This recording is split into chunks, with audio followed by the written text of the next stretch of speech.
11 pro Max जित्छु भनेर मलाई आशै थिएन। स्वागत छ तपाईँलाई फेरि एउटा मेरो भिडियोमा। यो देख्न सक्नुहुन्छ तपाईँले, जसले एउटा यो ढुङ्गा यो पलभित्र छिरायो उसलाई म ब्रान्ड न्यू एउटा आइफोन 11 प्रो म्याक्स दिन गइरहेको छु। हेर्न सक्नुहुन्छ यहाँ 3 जना एउटा पार्टिसिपेटको तौरमा यहाँ सबैले पार्टिसिपेट गरिसकेको छ। ढुङ्गा आलिर जसले पसायो उसलाई ब्रान्ड न्यू 11 प्रो म्याक्स दिन्छु म। ल म छु। ए हाम्रो सानो भाइ रेडी भइसकेको छ। तेस्रो नम्बरमा जान तयार। हान्न लाग्छ उसले।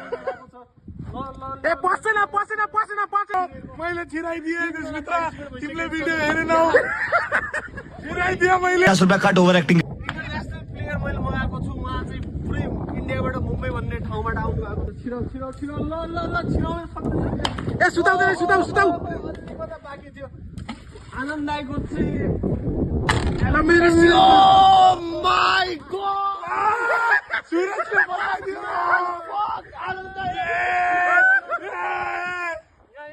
Brand new iPhone 11 pro max Anand दाइलाई हस्तान्तरण गरिरहेको छ। अनि मेरो तर्फबाट यो कभर आइफोन 11 को हामीले रोजिराखेको छ। जो जित्छ त्यसलाई दिन्छु। पुवाल देख्ने हुन छिराइहाल्नु पर्छ है। यसमा पनि सानो एउटा उहाँको मन्तव्य भिडियो लिनु दाइ। तपाईँले त्यो पलमा यति सानो पल छ, त्यो ढुङ्गा कसरी छिराउन सक्नुभयो? पहिलेदेखि तपाईँले प्र्याक्टिस गर्नुभएको? प्र्याक्टिस छ भाइ। अरे पुवाल भनेपछि त खुसी। यो त ठुलो पुवाल छ। सायद सानो पुवालमा छिराउनुहुन्छ।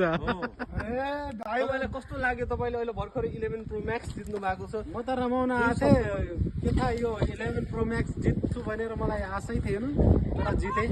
ल गाइस, आजको भिडियो यही समाप्ति हुनेछ। भोलिको दिन अब अझै